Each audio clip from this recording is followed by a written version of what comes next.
What's happening, everybody? All right, join me in welcoming Stormy to the fleet.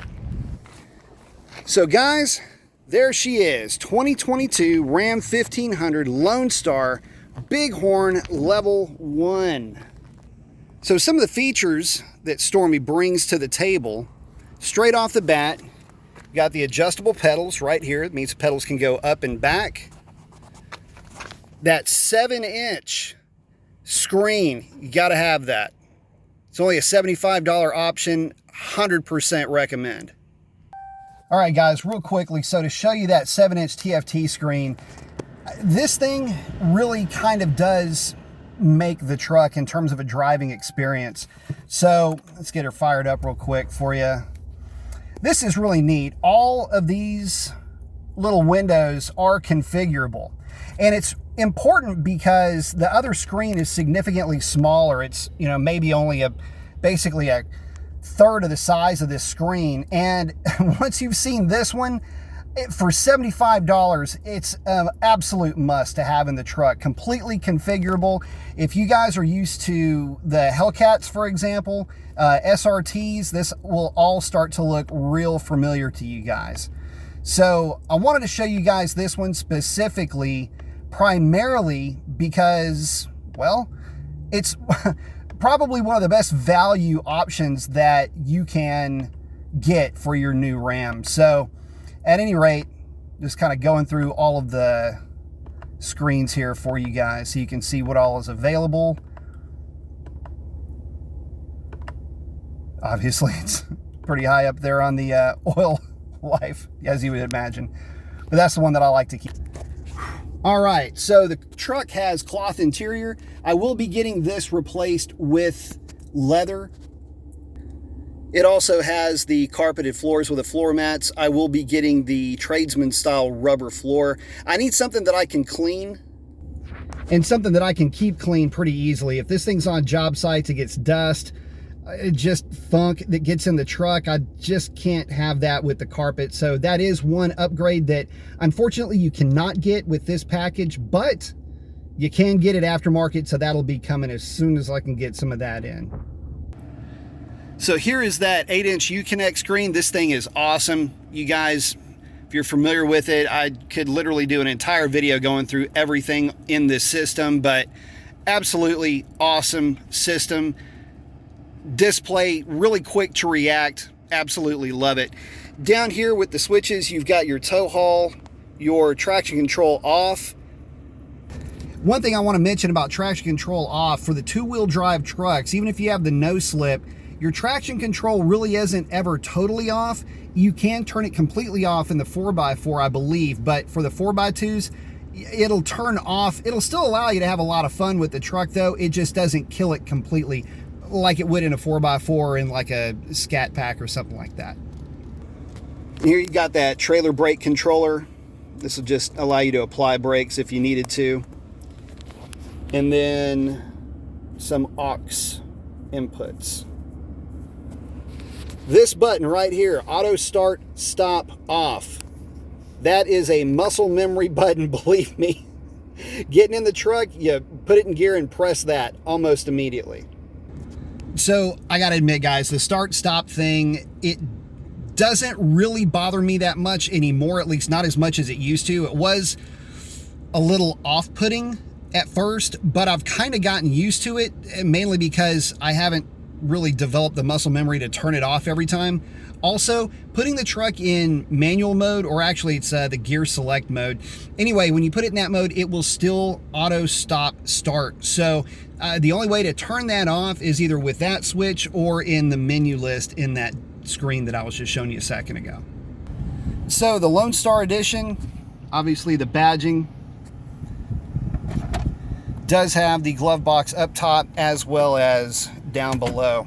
Now, one thing I did want to show you guys is that I did get the, 40-20-40 seats in this truck. or at least that's how it came.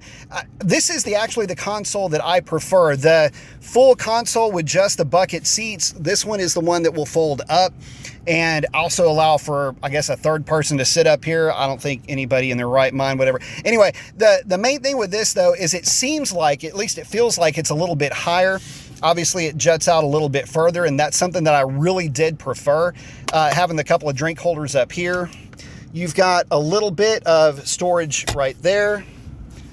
And then with this pulled up, you've also got some storage underneath there, underneath that seat. So that's something that I wanted to show you guys. This is the console, again, that I preferred. And again, like I say, the truck just happened to come with it. Real quickly, before I forget, guys, here is the window sticker to the truck. You can see all the various options over here. Sticker. And that will give you an idea for what this truck would have stickered for in the year 2022. So guys, here's that e-torque system. It's more or less just what looks like a big old alternator. There's your e-torque system. One thing I want to point out to you guys, check out that water pump belt. Let me see if I can get over here. Can y'all see that? Is that showing up? Hang on, maybe I need to be up right here. It almost looks like it's like an old, you know, just an old carbureted style belt system where they'd use those little belts to run everything, really. Water pumps, power steering pumps, everything. They had to do that because it's got that big 8-rib belt that the e-torque uses to apply power to the engine. And apparently they did not want that loading the bearings on a water pump. So pretty smart on their part. But I gotta admit, I thought it was pretty weird when I first saw it. Getting back to the engine, air intake, there's your air box. And it does have, right here, a fairly large snorkel heading up into the grill. Very Hellcat-esque, if you will. Except this air box is not open to the bottom. So it's a sealed enclosure with the snorkel right here going into the grill. One other thing you'll find conspicuously absent is no clutch fan. That's right, this thing only uses an electric fan. So for you guys that are familiar with the DS platform, obviously the DS has the clutch fan, does not have anything for e-torque whatsoever. Other options that this truck would have, or at least features that this truck would have that the DS, or at least the preceding what you may call a classic, would not have, is the HP 75 transmission, which has more aggressive gear ratios and really makes this 321 feel a lot like, I hate to say it, it feels like you're driving a 392 gear equipped DS in a lot of ways. At least it reminds me of my old truck.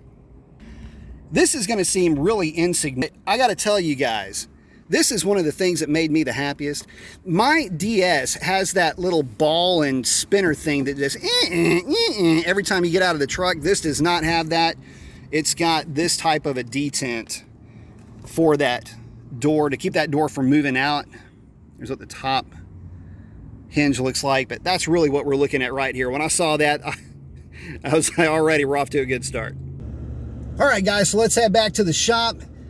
I did put the truck on the scales, the same one that I had, well, Buffy on, with both trucks with a full tank of gas with basically nothing else in the truck. So I'm going to show you the weight difference between the two and give you a little bit of a story behind how I came across this truck.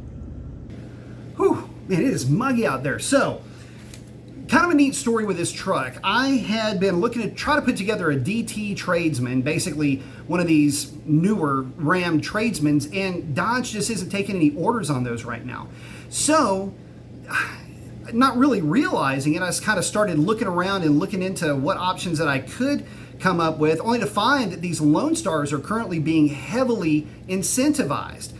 Well, that's great, I thought. So I put together on their vehicle configurator online, I put together 3 different trucks that I thought would be kind of cool.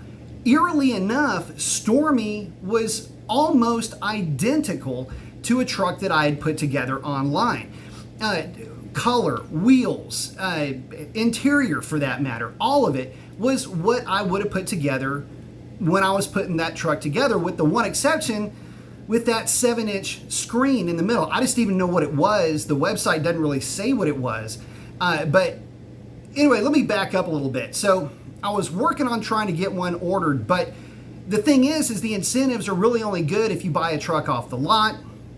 Had happened to roll into a dealership and just said, look, this is what I'm looking for. Would you happen to have anything like this? And they're like, man, I don't know. We got something pretty close. And it was Stormy. But here's the funny thing. I have literally put every single one of the miles on Stormy that Stormy has on her. I'm the guy that put them on her because I literally got that truck right off of the delivery truck. In fact, the truck had only recently been brought in. It was still covered in all of the plastic. It was still in make-ready mode, basically. All of this, they literally just got the truck in, and the truck had not been at the dealership for more than 24 hours, basically. Again, covered in plastic all over the inside. It was pretty funny, actually. So anyway, cool thing about the truck, basically exactly what I would have ordered.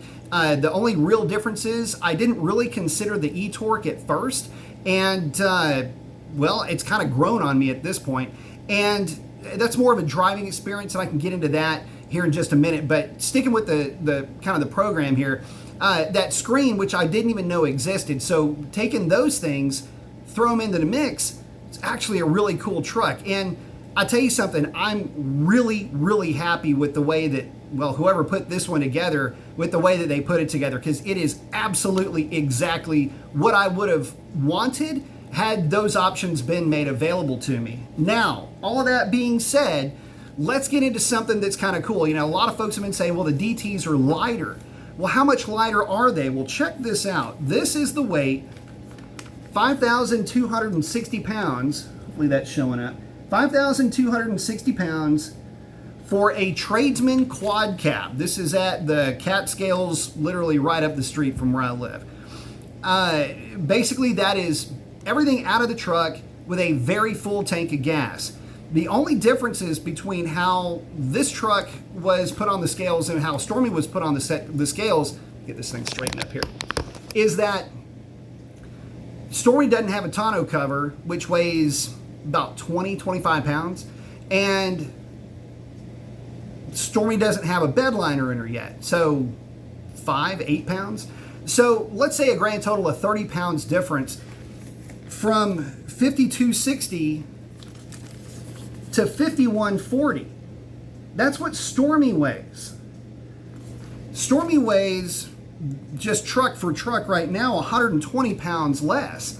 And if you throw in the weight for the tonneau cover and a bed liner, basically 6 to nothing, half a dozen, whatever, it's about 100 pounds lighter in that configuration with power seats, power pedals, whatever the extra screens might weigh, the e-torque system and the batteries that go along with it. The Stormy weight is still 120 pounds less, okay, 100 pounds or 90 pounds less than Buffy, even when even with more options and more stuff on the truck.